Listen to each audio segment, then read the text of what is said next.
Você vai ouvir agora uma mensagem nos encontros de paz e vida com o pastor João Ribe Palharim.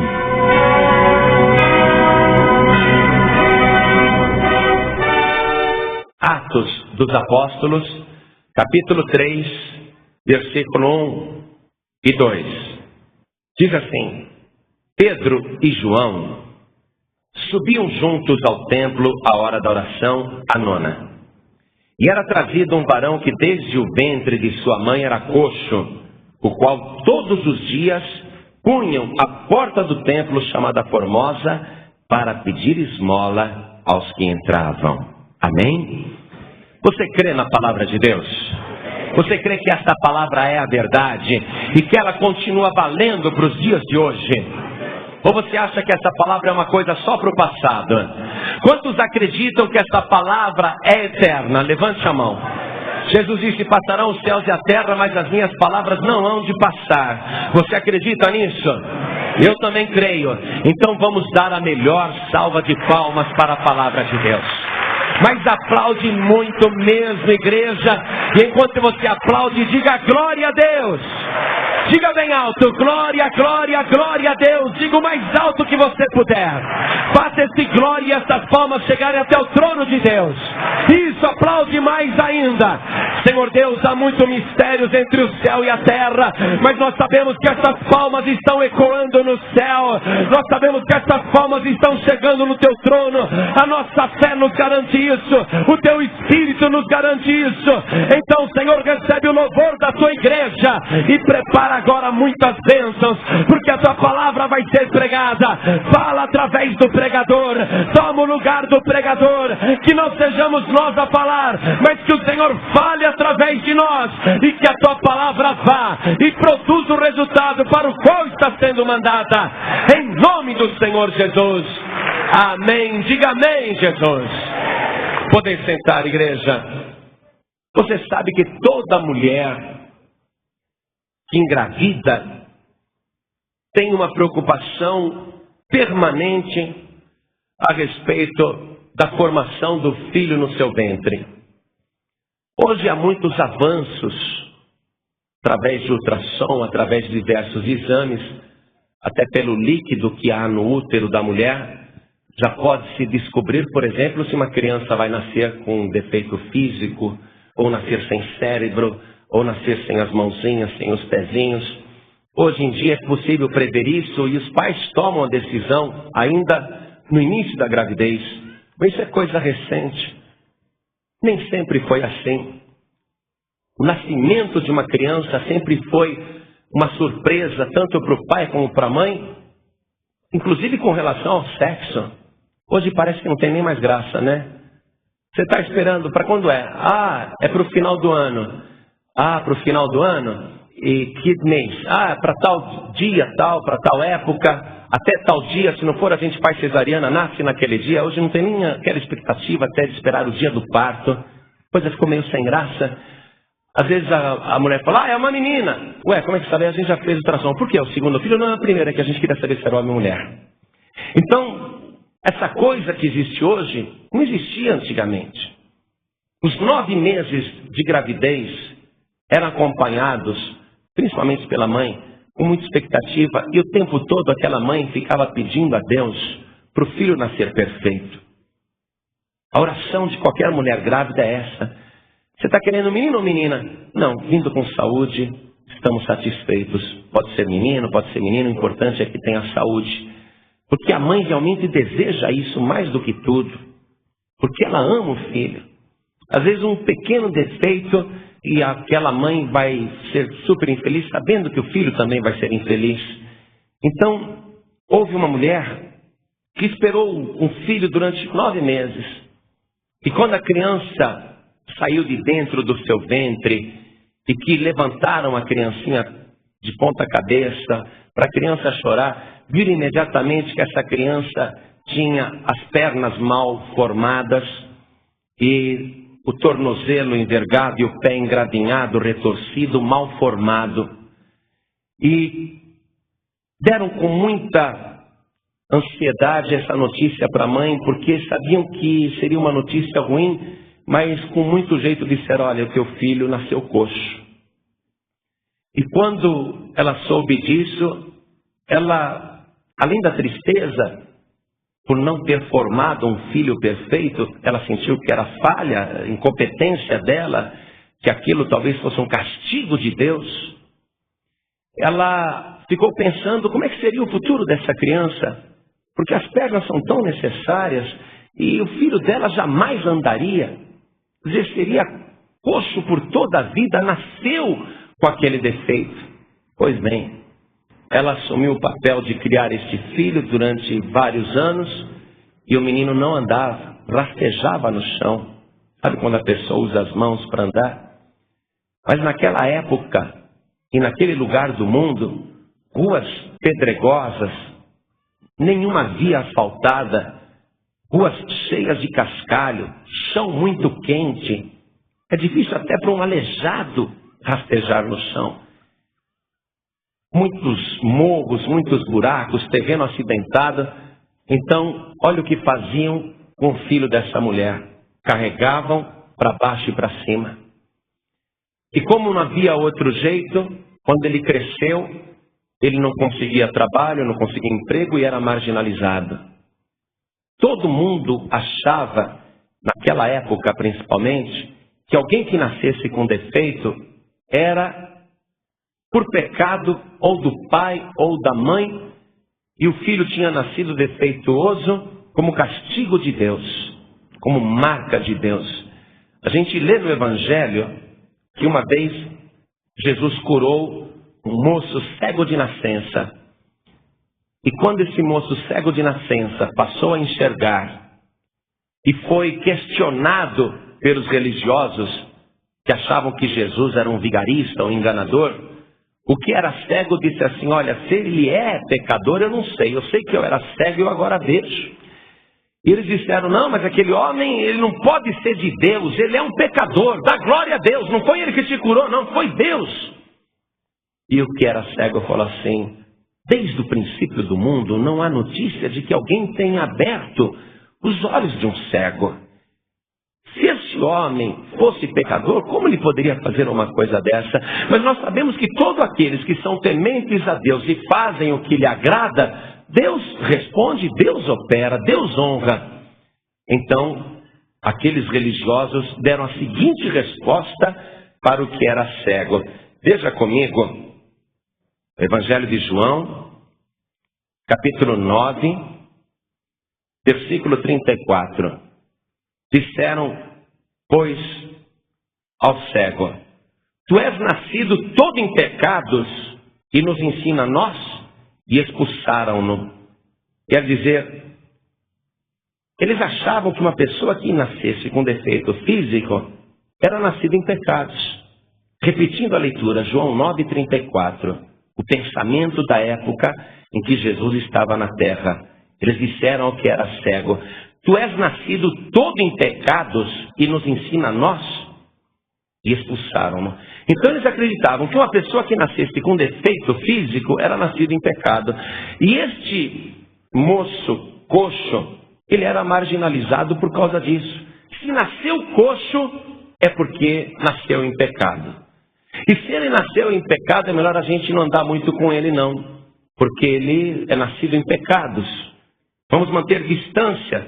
Há algum motivo para ele ter sido castigado desse jeito. Nasceu em pecados. Então este moço também era marginalizado. Olha a vida que ele levava depois que ele cresceu. Ele dependia dos outros, porque as pessoas tinham que carregá-lo para qualquer lugar que ele quisesse se mover. Se não tivesse ninguém para carregá-lo, ele ficava plantado num lugar só. Então ele dependia dos outros para se locomover. Ele dependia da caridade alheia para poder viver. Não sabemos se a mãe dele já era falecida ou se ele ficou sozinho no mundo. O fato é que ele pedia esmolas para sobreviver, levava uma vida de miséria, uma vida miserável, e quando ele ia para a igreja, não o deixavam entrar, porque um aleijado não era bem-vindo dentro de uma igreja, porque eles acreditavam que a pessoa nasceu em pecados. E se nasceu em pecados, se Deus fez isso com ela, então fica do lado de fora da igreja. Então esse moço aqui, ele ficava do lado de fora da igreja pedindo esmolas. Dependia da caridade, era humilhado e desprezado. Durante quanto tempo esse homem viveu assim? Voltando aqui então para o livro de Atos, no capítulo 4, no versículo 22, a gente vê que ele tinha mais de 40 anos de idade. Então, durante 40 anos de idade, durante 40 anos de vida, este homem ficou dependendo dos outros para andar, dependendo dos outros para poder ganhar dinheiro, para poder comer, para fazer as coisas mais elementares. E durante 40 anos da sua vida, ele ficou do lado de fora da igreja, porque todo mundo dizia, ele é nascido em pecados. É coxo porque é nascido em pecados. Era isso que pensavam dele. Diz aqui a palavra que nós lemos, voltando para Atos capítulo 3, que ele tendo nascido coxo desde o ventre da mãe, todos os dias o punham à porta do templo, chamada Formosa, para pedir esmola aos que entravam. Quer dizer, todos os dias, dia após dia, carregavam aquele aleijado até a porta do templo Formosa, e ali ele ficava o dia inteiro pedindo esmola aos que entravam. E quando terminava o dia e escurecia, pessoas vinham e o carregavam de volta para casa, para ele não dormir na rua. Para ir e voltar, precisava ser carregado. Para sobreviver, dependia da esmola dos outros. E não tinha vida espiritual. Todos os dias, até os 40 anos de idade, este homem foi colocado do lado de fora da igreja, de uma porta chamada Formosa. E um dia, Pedro e João foram à tarde para a igreja, para o templo, para orar a Deus. Eles iam na oração das 3 horas da tarde. E quando eles estão entrando no templo, o aleijado estende as mãos e pede uma esmola pelo amor de Deus, para um pobre aleijado. Ele estende as mãos e suplica para Pedro e João uma esmola, que se compadeçam da sua miséria. Socorra com dinheiro, me arrume dinheiro, porque era a única coisa que ele podia receber das pessoas. Ele não recebia amor das pessoas, ele não recebia solidariedade das pessoas, ele não recebia carinho de ninguém, ele não tinha uma vida normal. A única coisa que as pessoas davam para ele, e olha lá, era dinheiro. E nem sempre uma boa quantia, davam qualquer coisa, jogavam uma esmola em cima dele. Ele ficava na porta do templo Formosa, estendendo a mão para cada pessoa que passasse. Somente aqueles que eram mais piedosos é que davam algum dinheirinho na mão dele. Mas as pessoas falam, puxa, esse aleijado todo dia está aqui na porta do templo pedindo esmola. Ah, ontem eu dei, hoje eu não vou dar não. Ah, semana passada eu dei, hoje eu não vou dar não. Mas todo mundo que entrava, ele estendia a mão e falava uma esmola, pelo amor de Deus, para um pobre aleijado. Tenha compaixão de mim. Ele só queria uma ajuda em dinheiro, uma ajuda financeira. E o que é pior, o dinheiro não resolvia o seu problema. Porque ainda que lhe dessem todo o dinheiro de Jerusalém ou de Israel, ele continuaria sendo um pobre aleijado. Poderia ter uma conta bancária altíssima, mas ele continuaria sendo um aleijado miserável, uma pessoa desprezada que todo mundo olhava e dizia, é nascido em pecados. Quer dizer que o dinheiro não resolvia o problema dele. O dinheiro só ajudava a sobrevivência. Tudo que ele queria era continuar levando a vida, esperando o momento de partir do mundo. Do jeito que ele nasceu, ele queria morrer, mas não se matava, não se suicidava, esperava que os seus dias se cumprissem na terra. O dinheiro não ajuda ninguém, o dinheiro não resolve o problema de ninguém. O dinheiro pode tornar uma pessoa mais rica, porém o dinheiro não torna uma pessoa mais feliz. O dinheiro não é capaz de tirar da pessoa o preconceito. Quantos e quantos enriqueceram e são marginalizados pela alta sociedade? A alta sociedade não abre a porta, porque existe um preconceito. O dinheiro não compra reputação. O dinheiro não compra amigos. O dinheiro não compra, a felicidade não compra mesmo. E não vem com essa história que o dinheiro manda buscar, porque não busca coisa nenhuma. O dinheiro é um complemento na vida de qualquer pessoa. O aleijado, ele pedia esmola porque era a única coisa que as pessoas se dignavam a dar a ele de vez em quando. Quando ele viu Pedro e João entrando no templo 3 horas da tarde, ele falou: vou pedir. Não custa pedir. Quem sabe eu ganho uma esmolinha para um pobre aleijado, pelo amor de Deus.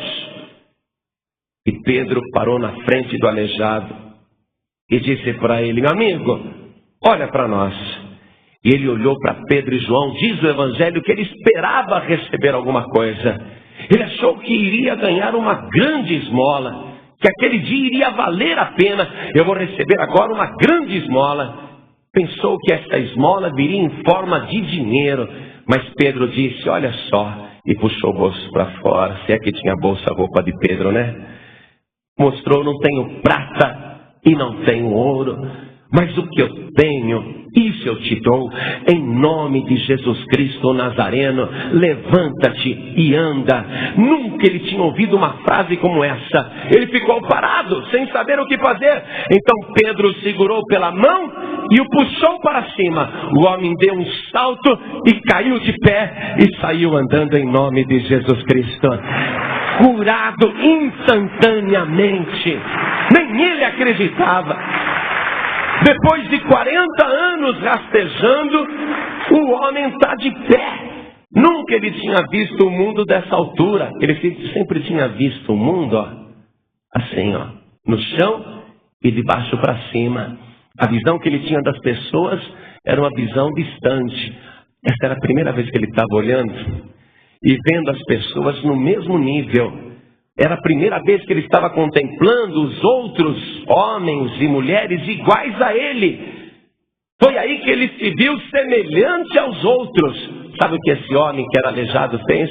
Ele começou a saltar e a pular, diz aqui a palavra, que ele saltava. Como é que pode um homem ter ficado coxo, com as pernas retorcidas durante 40 anos, e instantaneamente pular e saltar sem ter feito fisioterapia? Imagina como é que estavam os nervos durante 40 anos atrofiados. A planta dos seus pés que nunca tinham pisado direito no chão. O seu tornozelo que nunca tinha andado direito. Um homem que nunca tinha dado um passo na vida. Vê se você compreende isso. Uma criança, quando começa a andar, ela engatinha, depois levanta, dá 2 passos, cai, engatinha, levanta, dá 3 passinhos e cai. Mas aprende a andar. Esse homem nunca tinha andado na vida. Como é que ele estava agora pulando e saltando? É porque na sua mão direita continuava segurando firme a mão poderosa do Senhor Jesus. A mão de Jesus que o levava, que o conduzia, e ele saltava, dava glória a Deus, curado pelo poder do nome de Jesus. Não houve notícia mais estrondosa do que aquela em Jerusalém. O homem gritava tanto, diz a palavra, gritava tanto, que aglomeraram as pessoas vieram curiosas. O que está acontecendo? Que gritaria é essa? E a notícia se espalhou. Diz aqui a palavra que no dia que Pedro pregou aqui para esta multidão de curiosos que viram o milagre, diz aqui a palavra no capítulo 4, no versículo 4, livro de Atos. Diz assim: muitos, porém, dos que ouviram a palavra, creram, e chegou o número desses homens a quase 5.000. Amados, imagina o templo, 3 horas da tarde, 5.000 pessoas, 5.000 pessoas, vendo um homem saltando e pulando. E todo mundo comentando: sabe quem é aquele homem? Aquele aleijado. Eu já dei tanta esmola para ele. Tantas vezes eu dei esmola para ele. Olha como ele está saltando e pulando. Ah, mas eu também já dei esmola para ele. Quantas e quantas vezes ele estendeu a mão. Eu conheço ele desde nascença. Esse moço era aleijado. Ele nunca andou na vida. Como é que aconteceu esse milagre? A aglomeração das pessoas, a curiosidade do público, acompanhada da pregação poderosa de Pedro, mostrou que aquele homem tinha sido curado por Jesus Cristo e não por Pedro. Pedro, olha o que ele diz aqui, versículo 11. E apegando-se o que era aleijado a Pedro e João, todo o povo correu atônito para junto deles no alpendre chamado de Salomão. E quando Pedro viu isto, disse ao povo: varões israelitas, por que vos maravilhais disto? Ou por que olhais tanto para nós, como se por nossa própria virtude ou santidade fizéssemos andar este homem? Pedro está dizendo: vocês estão olhando para mim como se eu fosse santo? Vocês estão pensando que esse homem que era aleijado está andando agora pela minha própria virtude, pela minha própria santidade? Preste atenção, hein? Isso é terrível. Porque as pessoas estão ali idolatrando Pedro. Pedro só pode ser um santo. Pedro só pode ser um homem muito santo, porque esse aleijado de nascença, 40 anos depois, passou a andar. Pedro falou: olhem bem, espera um pouquinho. Vocês estão maravilhados por quê? Vocês estão pensando que foi por causa da nossa própria santidade, nossa virtude, que esse aleijado foi curado? Aí Pedro fala, versículo 13: o Deus de Abraão e de Isaque e de Jacó, o Deus de nossos pais, glorificou a seu filho Jesus, a quem vós entregastes e perante a face de Pilatos negastes, tendo ele determinado que fosse solto. Mas vós negastes o santo. Aí Pedro mostra quem é o verdadeiro santo. Mas vós negastes o santo e o justo, e pedistes que se vos desse um homem homicida, e matastes o príncipe da vida, ao qual Deus ressuscitou dos mortos, do que nós somos testemunhas. E pela fé no seu nome, fez o seu nome fortalecer a este que vedes e conheceis. E a fé que é por ele, por Jesus, deu a esse aleijado, na presença de todos vós, esta perfeita saúde. Pedro disse: quem curou esse homem não fui eu não, foi o nosso Senhor Jesus, o príncipe da vida, aquele que vocês mataram na cruz, mas ressuscitou dos mortos e está vivo para sempre. A prova de que ele está vivo é que ele curou esse aleijado. E a multidão, ouvindo essa pregação, sentiu a consciência pesada, porque Pedro acusou mesmo, um por um: vocês mataram Jesus. Pilatos falou que iria soltá-lo e vocês pediram que não, que soltassem o homicida Barrabás. Pedro fez a multidão sentir peso na consciência. Era aquela multidão que havia participado da condenação de Jesus. Eles ficaram com o coração arrasado. Mas existe ainda assim esperança. Versículo 17, Pedro fala: e agora, irmãos, eu sei que o fizestes por ignorância, como também os vossos príncipes. Quer dizer, tudo que uma pessoa faz em época de ignorância pode ser perdoado. Pessoa que fala mal da igreja, pessoa que fala mal do caminho, fala mal dos servos de Deus, pessoa que critica, pessoa que só tem uma palavra de escárnio, de desprezo. Quer dizer, a pessoa está fazendo isso porque não conhece. Pedro está dizendo que mesmo uma pessoa agindo mal, e não houve geração que agiu pior do que aquela que pediu a morte de Jesus, Pedro está dizendo aqui: tem saída. Eu sei que vocês fizeram isso por ignorância. Versículo 19, Pedro fala: arrependei-vos, pois, e convertei-vos, para que sejam apagados os vossos pecados, e venham assim os tempos do refrigério pela presença do Senhor. Arrependimento. Aquela multidão de 5.000 pessoas está sendo convidada por Pedro ao arrependimento, por causa dos pecados que eles cometeram, sendo o principal pecado ter negado Jesus, ter preferido Barrabás, ter recusado o príncipe da vida. Esse é o principal pecado. Jesus disse: quando o Espírito Santo vier, convencerá o mundo do pecado, da justiça e do juízo. Do pecado porque não creem em mim. O maior pecado que uma pessoa comete é rejeitar Jesus, é não receber Jesus. Pedro está dizendo, agora arrependei-vos e convertei-vos. Além do arrependimento, a conversão, quer dizer, se eu estou indo nessa direção, fazendo coisas erradas, então me arrependo de estar fazendo essas coisas erradas e eu me converto, quer dizer, eu faço a volta. Eu não vou mais por aquele caminho que eu estava indo. Eu me converto. Pedro está falando, arrependei-vos e convertei-vos para que sejam apagados os vossos pecados. Os pecados têm que ser apagados. E sem arrependimento e sem conversão, o pecado continua. E Pedro fala que somente através de Jesus é que a pessoa pode ter a paz no coração, o refrigério dentro da sua alma. E ele diz, e envie ele a Jesus Cristo, que já dantes vos foi pregado. Quer dizer que não era a primeira vez que aquela multidão de 5.000 pessoas estava ouvindo falar que eles tinham que se arrepender, se converter e receber Jesus como único Salvador. Quantas vezes você já ouviu isso? Seja franco, seja sincera. Quantas vezes você já foi convidado a ouvir uma pregação dizendo Jesus é o único Salvador, você precisa se arrepender e se converter e receber Jesus como teu único Salvador? Esta multidão aqui já tinha tido oportunidades. E agora Pedro está pregando mais uma vez com ousadia. E então, essas pessoas vão se converter e vão receber Jesus como Salvador. Mas eu quero te mostrar uma coisa agora. Por que o aleijado recebeu o milagre? Ele pediu para ser curado, sim ou não? Não. Ele pediu esmola, foi ou não foi? Mas ele recebeu mais do que uma esmola, não é? Ele recebeu uma coisa inesperada. Por quê? Porque Deus quis operar. Pedro está dizendo, quem fez isso foi Deus, foi Jesus.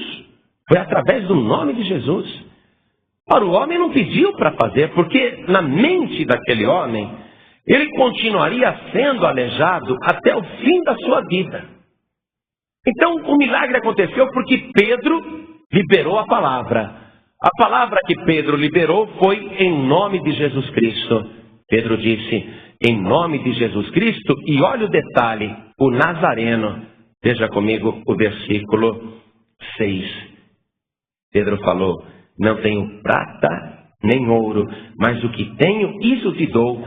Em nome de Jesus Cristo, o Nazareno, levanta-te e anda. Por que Pedro aqui está falando em nome de Jesus, o Nazareno? E no versículo 13 ele está falando Jesus, o Filho de Deus. Vê se você compreende isso.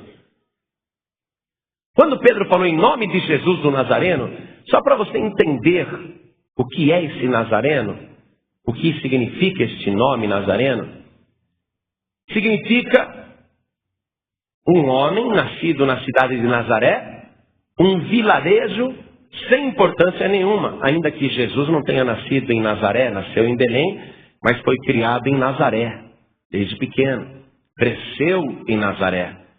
Então, Nazaré era um lugar desprezível, um lugar sem qualquer expressão. Nunca ninguém importante tinha vindo dali. Qualquer pessoa que falasse, eu sou nazareno, eu nasci em Nazaré, ou eu sou de Nazaré, essa pessoa era desprezada pelos outros. Porque ser de Nazaré significava ser de um lugar sem qualquer expressão, sem qualquer importância. Quando Filipe foi chamado por Jesus para ser um dos discípulos, ele foi procurar Natanael. E ele chegou para Natanael, que estava descansando debaixo de uma figueira, e falou assim, Natanael, nós encontramos aquele sobre quem Moisés escreveu e sobre quem os profetas falaram. Encontramos o Messias, encontramos o Cristo. E Natanael falou assim, é mesmo? Quem ele é? E Filipe respondeu, ele é Jesus de Nazaré. Quer saber o que Natanael respondeu? Agora sim, vamos lá em João, no capítulo 1, versículo 46. Olha o que Natanael falou para Filipe. Pode vir alguma coisa boa de Nazaré? pode vir alguma coisa boa de Nazaré? Quer dizer que Nazaré e nada era a mesma coisa. E o que é pior, Nazaré tinha fama de um lugar onde só vinha gente ruim. Pode vir alguma coisa boa de Nazaré? Que eu saiba, de Nazaré só vem gente que não presta. Que eu saiba, de Nazaré só vem gente que não vale nada. Que eu saiba, de Nazaré só vem gente que não tem importância nenhuma. Natanael respondeu para Felipe: eu vou ver esse tal de Jesus de Nazaré. Jesus o Nazareno, pode vir alguma coisa boa de Nazaré? Quando Pedro disse para o paralítico: em nome de Jesus Cristo, o Nazareno, levanta-te e anda, foi para mostrar justamente o homem Jesus. Porque quem morreu na cruz foi o homem Jesus. Tanto é que Jesus sempre falava: o Filho do Homem veio buscar e salvar o que se tinha perdido. Jesus, ele se colocou como homem. Durante os seus 33 anos e meio de vida, o seu posicionamento foi estritamente como homem. Ele nunca ficou falando: eu sou o Filho de Deus. Quem morreu lá na cruz foi um homem. Entenda isso. Quem morreu na cruz foi o Nazareno. A obra de cura, de saúde, de restauração, de libertação, a obra de salvação foi feita pelo homem chamado Jesus de Nazaré. Um homem sem pecado, um novo Adão, um segundo Adão. Tinha que ser um homem igual a nós. Tinha que ser um homem sem pecado. Tinha que ser um homem puro. Não podia ser um super-homem. Não podia ser o Deus morrendo na cruz. Tinha que ser um homem igual a nós, para receber os pecados da humanidade. Então, quando Pedro falou em nome de Jesus Cristo, o Nazareno, ele está dizendo: aquele homem igual a nós que morreu na cruz do Calvário, que morreu pelos nossos pecados, o homem que morreu por nós, aquele desprezado, aquele de Nazaré, aquele que ninguém dava nada. Olha bem, ao aleijado, ele trouxe a bênção da cura, invocando o nome de Jesus de Nazaré. Mas na hora dele pregar a salvação, tanto para o aleijado como para 5.000 pessoas, ele falou de Jesus, o Filho de Deus. Isso quer dizer o seguinte: todas as tuas bênçãos, milagres, curas, libertação e salvação, tudo isso é conseguido através do homem que morreu na cruz, o homem que viveu em Nazaré, o Jesus de Nazaré. Tudo que você deseja foi ele que fez, mas a vida eterna, a vitória contra a morte, você só consegue com aquele Jesus, o Filho de Deus, que ressuscitou dos mortos e está vivo pelos séculos dos séculos. Nós temos dois Jesus aí: o Jesus de Nazaré, que é o que morreu pelos nossos pecados e que nos traz a cura, a libertação, e o Jesus, o Filho de Deus, que nos dá a vida eterna. E uma coisa que eu quero te mostrar, não apenas com relação ao milagre que foi estrondoso, e Deus opera milagres e continua operando milagres até o dia de hoje, porque Jesus disse: os que creem em meu nome colocarão as mãos sobre os enfermos e os curarão. Não apenas com relação ao milagre, mas eu quero te mostrar que todos nós nascemos com um defeito gravíssimo. Todos nós somos defeituosos de nascença. Veja comigo a carta de Paulo aos Romanos, no capítulo 5, no versículo 12. O apóstolo Paulo escreveu o seguinte: pelo que, como por um homem entrou o pecado no mundo, e pelo pecado a morte, assim também a morte passou a todos os homens, por isso que todos pecaram. Quer dizer que toda pessoa é nascida em pecados. O que é que eles acusavam o aleijado, ou o cego de nascença, ou qualquer pessoa defeituosa? Ah, você é assim porque é nascido em pecados. Você é defeituoso porque é nascido em pecados.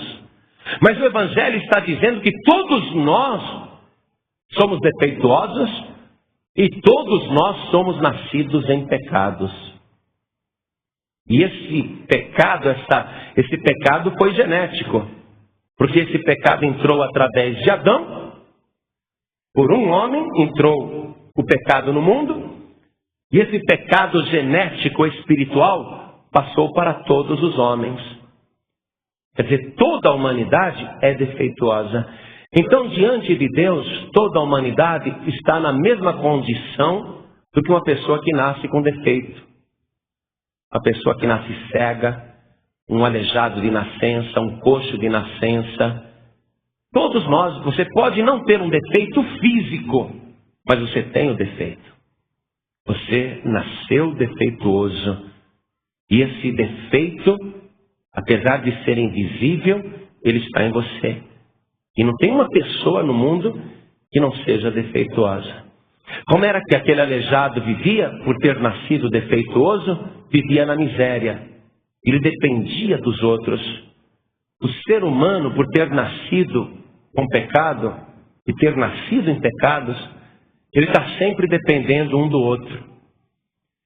E o pecado que nasceu com a pessoa a imobiliza de uma tal maneira que ela acha que para ser feliz vai depender de alguém. Eu vou encontrar uma pessoa maravilhosa, vou me casar e vou ser feliz. Está sempre dependendo de alguém para ser feliz. Quando os meus filhos crescerem e começarem a trabalhar, aí a coisa vai ficar mais fácil, porque aí todo mundo vai ajudar na despesa da casa, aí eu vou ser mais feliz. As pessoas estão sempre pensando que vão conseguir a felicidade e buscam essa felicidade dependendo sempre de outra pessoa. Mas só que a outra pessoa também é infeliz. Como que um infeliz vai fazer outra pessoa feliz? É impossível. Toda a humanidade está na mesma situação daquele aleijado. Ele era infeliz e dependia dos outros. Me dá uma esmolinha, pelo amor de Deus. Só que aqueles que davam ou não davam a esmola eram mais miseráveis do que ele, ou tão miseráveis quanto ele. Estavam na mesma situação, não pediam esmola, não tinham defeito físico, estavam em outra posição, mas também miseráveis. Somente 2 pessoas passaram ali e não eram miseráveis. Não estavam naquele estado de miséria. E foram justamente as 2 pessoas que deram a maior esmola que aquele aleijado de nascença já recebeu. E quando eles deram a esmola verdadeira, vamos dizer assim, eles deram em nome de outra pessoa. Eles estavam dando para o aleijado uma coisa que eles tinham recebido de graça. E Pedro deixou muito claro isso, porque ele não era miserável como aquele aleijado. Mas ele deixou claro que ele não tinha nada também não. Ele falou, não tenho prata, não tenho ouro, mas o que eu tenho, eu recebi de graça, e de graça eu te dou. Em nome de Jesus, o Nazareno, levanta-te e anda. Amados, se você olhar aqui para mim, eu não tenho prata nem ouro para te dar. Eu recebi muitas coisas e tenho muitas coisas, mas todas elas também me foram dadas gratuitamente. E o que eu recebi de graça, que você talvez não possa nem ver, eu estou te dando agora, em nome de Jesus de Nazaré, em nome do Nazareno, e eu quero que você receba para a tua riqueza espiritual. Recebe a tua bênção agora, em nome de Jesus de Nazaré. Toma a tua bênção através da obra que Jesus fez na cruz do Calvário. Não temos prata, não temos ouro, mas o que temos, isso te damos e recebemos de graça. Jesus disse: o que de graça recebestes, de graça dai. Eu não sou miserável, já fui miserável, muito pobre, muito miserável. E a pessoa que está sem Deus é miserável. Quando eu não tinha Deus, eu era miserável, eu estava na mais negra miséria. O apóstolo Paulo, ele diz que esse estado de miserabilidade insiste em nos acompanhar. Veja como o ser humano tem essa tendência para realmente a miséria. Aqui mesmo na carta aos Romanos, no capítulo 7, no versículo 18, olha o que Paulo escreveu. Porque eu sei que em mim, isto é, na minha carne, não habita bem algum. E com efeito, o querer está em mim, mas não consigo realizar o bem. Porque não faço o bem que quero, mas o mal que não quero, esse faço. E no versículo 24 ele desabafa: miserável homem que eu sou, quem me livrará do corpo desta morte? Quer dizer que toda pessoa que está no corpo, ela é acompanhada por um estado de miséria, porque o corpo é miserável. O corpo vive mendigando. O corpo vive suplicando por compaixão, por misericórdia. Só que o corpo faz coisas que não permitem que ele seja abençoado. Paulo confessou: às vezes eu quero fazer o bem e não consigo, e o mal que eu não quero fazer eu faço toda hora. Miserável homem que eu sou, quem me livrará do corpo desta morte? Quer dizer que o corpo é defeituoso. O corpo está com defeito. Quem me livrará? Paulo está perguntando. E veja que ele está falando com os romanos. Pessoas que davam ao corpo muita importância. Toda criança romana era obrigada a fazer ginástica e musculação. Sabia disso? Os romanos eram dominadores e conquistavam o mundo, e quando eles chegavam na fase adulta, era tudo atleta. Homens extremamente fortes. A musculação era obrigatória em Roma. Então, o corpo em Roma, ele tinha um status altíssimo. O romano pensava somente em cultuar o corpo. E Paulo está fazendo uma pregação dizendo que o corpo não é nada disso não. O corpo é o responsável pela nossa miséria. É o nosso corpo que faz as coisas erradas, é o nosso corpo que tem a tendência para fazer as coisas erradas, é o nosso corpo que nos deixa nesse estado de miséria. E ele perguntou para os romanos: quem me livrará do corpo desta morte? E ele responde: a quem? Dou graças a Deus por Jesus Cristo, nosso Senhor. Ele está respondendo que quem livra o nosso corpo da morte e a nossa alma da morte causada pelo corpo, ele está dizendo que é o Senhor Jesus. Romanos 6, 23. E já estamos terminando a mensagem. Está escrito o seguinte: porque o salário do pecado é a morte. Todos nós nascemos defeituosos, todos nós estamos em estado de miserabilidade espiritual, e todos nós estamos com o mesmo destino pela frente, todo ser humano. Qual era a expectativa do aleijado? Viver aleijado o resto da vida. O que aconteceu de repente que mudou toda a sua vida? Ele pediu para acontecer? Não. Ele pediu um milagre? Não. Ele achou que ia morrer aleijado. Quer dizer que algo aconteceu de graça, de repente, na vida dele. Algo que mudou a sua vida. Aquilo foi de graça, foi uma interferência de Deus. Então, ele escreveu aqui no versículo 23, o salário do pecado é a morte, a nossa esperança é a morte, mas o dom gratuito de Deus, quer dizer, aquilo que aparece de repente na nossa frente, sem que tivéssemos pedido, mas o dom gratuito de Deus, quer dizer, o presente de Deus. Você vê, o dom já é uma coisa que você tem e não fez nenhum esforço para possuir aquilo. E ele diz, o dom gratuito, quer dizer, aquilo que você não fez nenhum esforço para receber, o dom, ele é gratuito. E ele diz que o dom gratuito de Deus é a vida eterna por Cristo Jesus, nosso Senhor. Então, igreja, nós estamos aqui diante da seguinte verdade: Deus, sem que você pedisse, Ele resolveu entrar na tua frente, parar dentro aí, na porta do teu coração, né? A porta formosa, a tua porta formosa. Ele decidiu parar aí na frente e você mendigando, sempre chorando no teu coração, sempre suplicando no teu coração, sempre sofrendo aí no teu coração. Deus está parado agora diante de você. E Ele quer interromper a sequência da tua vida. Ele quer mudar a história da tua vida, mesmo que você não tenha pedido, mesmo que você não tenha suplicado por isso, mesmo que você veio aqui hoje só para receber uma bênção. Eu estou indo lá para Deus me curar. O aleijado ele ia na porta do templo só para pedir uma esmola. Ele nunca foi ali para pedir cura ou salvação. Ele nunca foi pedir ali a restauração total. Talvez você veio aqui só para pedir a solução de um problema. Mas se você fizer só isso, você é como aquele mendigo parado na porta do templo chamada Formosa. Se você só pedir a solução do seu problema, você está mendigando. Tudo bem. Pode receber até a migalha que você está querendo. Mas Deus hoje está parado na tua frente para te dar algo muito melhor. Mesmo que você não tenha pedido, Ele quer te entregar a vida eterna em Jesus Cristo, o nosso Salvador. Se você quiser receber, é sua. Como é que o aleijado recebeu? Pedro pegou pela mão e o levantou. Pedro o pegou pela mão e ele se pôs de pé.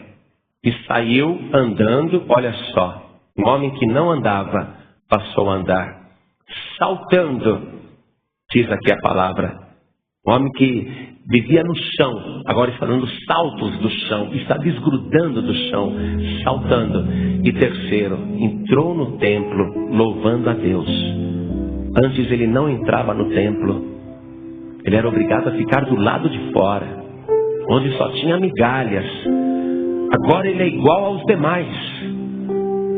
Agora ele não é mais uma pessoa rejeitada, nem desprezada. Agora ele é igual aos outros. Então ele entra dentro do templo. O que Deus quer fazer na tua vida? Colocar você dentro. Fazer você passar pela porta. Jesus disse: eu sou a porta, quem entrar por mim salvar-se-á. Deus quer que você entre. Mesmo que você não tenha pedido isso hoje, Deus está te oferecendo. Aquelas 5.000 pessoas que ficaram em volta de Pedro: o que aconteceu? Que milagre é esse? Pedro mostrou o milagre, mas disse: vocês têm que se arrepender e se converter e receber Jesus, o Filho de Deus, como único Salvador. E mais de 5.000 pessoas se converteram ali, se arrependeram. Deus, Ele quer só operar milagre na tua vida? Ele vai fazer isso. Mas o maior milagre que Ele quer operar é o da vida eterna. É o dom da vida eterna. Mesmo que você não tenha tido a necessidade de salvação até agora, mas Deus está na tua frente oferecendo, e é de graça. É de graça. Você não precisa pagar nada. O dom gratuito de Deus é a vida eterna por Jesus Cristo, nosso Senhor. É um presente que Deus está te dando. Um presente você recebe se quiser. Você pode recusar também. Mas um presente desse, um presente de Deus, é irrecusável. Um presente que você não pediu, mas Ele está fazendo questão que você receba, você não pode desprezar. Por isso que hoje aqui, Deus quer fazer muitas coisas na tua vida, mas principalmente Ele quer pôr você andando no caminho. Ele quer tirar você daí das profundezas. Você que andou vivendo neste mundo lá nas partes baixas, nas partes de humilhação, onde você foi desprezado, desprezada, ali onde você se sentia pior do que todo mundo. O aleijado se sentia assim. Ele olhava para cima, todo mundo era melhor do que ele. Ele era o pior de todos. Talvez você esteja vivendo assim até hoje. Você acha que todo mundo é melhor do que você. Você acha que você é a pior pessoa que existe. Mas hoje Deus quer te levantar. Ele quer te segurar pela mão e te pôr de pé para você andar nesse caminho, para você saltar de alegria, para você entrar dentro do templo louvando a Deus. Ele quer que você entre pela porta, e a porta só está aberta se você chamar o nome da pessoa certa. Sabe, é uma palavra que abre a porta, que faz a porta do céu se abrir para você. Quando a gente era criança, tinha aquelas histórias do Alibaba e 40 ladrões, e a porta da caverna só se abria se falasse: abre-te, Sésamo. Pois é, a porta do céu só se abre para você se você falar: eu quero receber Jesus como meu único Salvador. Se você falar estas palavras, que não são mágicas não, são palavras poderosas, a porta da salvação vai se abrir para você. A porta formosa. Mas é isso que Deus quer te dar hoje. Aceita, recebe o convite, entrega a tua vida para Jesus, deixa Ele fazer a obra na tua vida. Pedro disse para a multidão: esse Jesus que já dantes vos foi pregado. Eu tenho certeza que eu não sou o primeiro pregador na tua vida. Eu tenho certeza que essa não é a primeira pregação que você está ouvindo. Eu tenho certeza que este não é o primeiro convite que Deus está te fazendo. Antes, muitas outras vezes antes, Deus já fez esse mesmo convite. E quem sabe hoje você resolve entrar.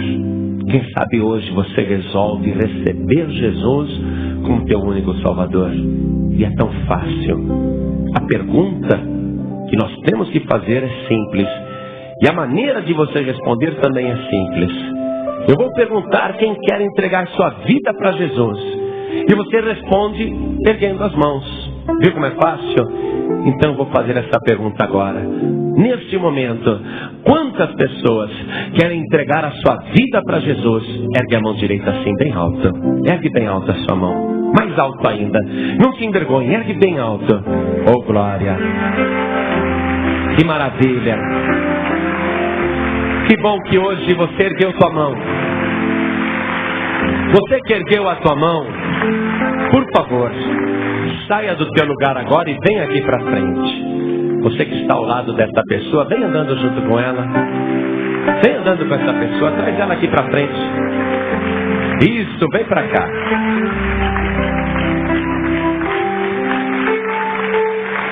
Olha que beleza. Que bom, né? Você sabe, é tão fácil ser salvo que as pessoas até duvidam. E é assim mesmo, por um gesto simples. Mas Deus, Ele olha os corações. Ele quer ver dentro da pessoa se há atitude de arrependimento. Entendeu? Sem arrependimento não pode existir salvação. Deus, Ele olha no coração e Ele quer ver dentro de você esse desejo sincero de abandonar as coisas erradas, de abandonar o pecado, de arrepender mesmo dos pecados. Então, enquanto isso, vai mostrando o teu coração aí para Deus, vai mostrando o teu coração para Deus, porque eu preciso chamar aqui na frente você que está afastado, afastada do caminho, que tem andado do lado de fora do templo. Está que nem aquele aleijado, do lado de fora. Você que sabe que fora do templo não tem bênçãos, só migalhas, só esmolas. Você que já conhece a palavra, hoje você precisa entrar novamente na casa do Pai. Entrar novamente no caminho. Porque do lado de fora você já experimentou, não tem nada de bom. Você que está desviado, desviada, afastado, afastada. Você que ficou fora, do lado de fora, não sei durante quanto tempo. Mas hoje Deus está na tua frente, te segurando pela mão, para que você salte, para que você louve, para que você entre no templo novamente. Então, em nome do Senhor Jesus, você que está se afastando ou se afastou, você que está desviado ou desviada, o Espírito Santo de Deus está te chamando. Vem aqui para frente agora, em nome de Jesus. Você conhece o caminho, você conhece a palavra, não tem outro jeito. Vem para cá. Não fica mais do lado de fora, não. Fora não tem nada de bom, vem para cá. Mas igreja, eu quero que a igreja fique em espírito orando agora, porque eu sinto que tem mais pessoas que precisam vir aqui para frente mais pessoas que precisam voltar para a casa do Pai. Pessoas que estão afastadas. Você sente que o Espírito Santo está reclamando a tua presença? Você sente que o Espírito de Deus está sentindo a sua falta? Ele quer você aqui na frente também, para você fazer novamente aquele compromisso de ficar dentro da casa do Pai. E eu sei que tem muita gente aqui, muita mesmo, muitas, que precisam voltar. Não fique acanhado, nem com vergonha. Venha do jeito que você está. Mesmo que você esteja espiritualmente falando como um aleijado. Pastor, eu não consigo mais andar. Eu estou no fundo do poço. Eu estou me arrastando pela vida. Hoje Deus está segurando na tua mão. Vem aqui para frente agora em nome de Jesus Cristo. Nem que for se arrastando, saia do teu lugar. Vem para cá. Vem para cá. Não é só essa mulher não, tem mais. Vem para cá. Isso, venha. Sai do teu lugar. Vem para cá. É muita gente. O Espírito Santo está dizendo que é muita gente. Sai do teu lugar e vem para cá. Venha rápido em nome de Jesus. Oh, glória. Agora nós vamos orar. Dobra o teu joelho comigo aqui na frente. Coloque a mão direita sobre o teu coração. Tem mais uns aleijados se arrastando e chegando aqui na frente. Não faz mal, o homem era aleijado. Olha aqui como é que nós estamos. Ó a nossa posição. Ó a nossa posição. Estamos que nem coxo no chão. Não estamos de joelhos. Estamos como coxos, como aleijados no chão. Só que depois desta oração, Deus vai te pôr de pé. E você vai saltar na presença de Deus. Você vai sentir a alegria de louvar a Deus. Você vai sentir a alegria de entrar dentro do templo. Então com a mão direita assim sobre o teu coração, ore comigo. Ore assim: meu Deus e meu Pai, eu preciso muito de salvação. É o maior milagre que eu posso receber. E este milagre já foi operado na cruz do Calvário, quando teu filho Jesus morreu ali no meu lugar. Por isso, meu Deus, eu simplesmente estou tomando posse de um milagre que Ele já operou. Eu recebo a minha salvação através do sacrifício de Jesus de Nazaré na cruz do Calvário. Pai querido, perdoa agora os meus pecados e me purifica de toda maldade. Escreve o meu nome no livro da vida e me dá, Senhor, hoje a alegria da salvação. Eu quero andar neste caminho. Eu quero saltar de alegria. E eu quero te louvar dentro do templo. Eu quero estar na tua casa todos os dias da minha vida. Não do lado de fora, mas sempre do lado de dentro. Me recebe, meu Deus, da mesma maneira que eu recebo o teu Filho Jesus como meu Salvador. Continua em espírito agora. Toda a igreja estende as mãos aqui na direção dessas pessoas. Senhor, nosso Deus e nosso Pai, o maior milagre que uma pessoa pode alcançar é o da vida eterna. E este milagre gratuito, um dom, um presente que o Senhor faz questão de dar sem a gente pedir, porque afinal de contas, nenhum de nós éramos nascidos quando teu Filho Jesus operou este milagre na cruz do Calvário. Ele preparou o presente, a salvação, a vida eterna, antes de nós nascermos. E agora o Senhor está oferecendo. E essas pessoas resolveram aceitar.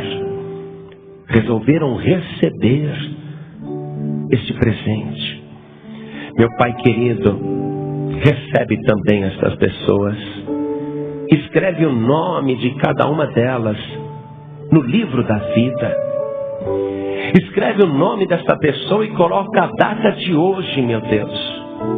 Porque hoje esta pessoa se arrependeu e se converteu. E a partir de hoje ela vai parar de rastejar por esta vida. Vai parar de mendigar o favor de outras pessoas.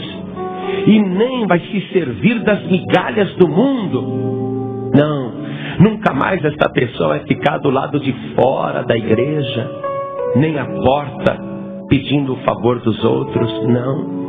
A partir de hoje, meu Deus, o Senhor vai colocar esta pessoa de pé. Ela vai sentir a alegria de ser semelhante aos teus filhos. Essa pessoa vai sentir a alegria da salvação e ela vai andar no teu caminho.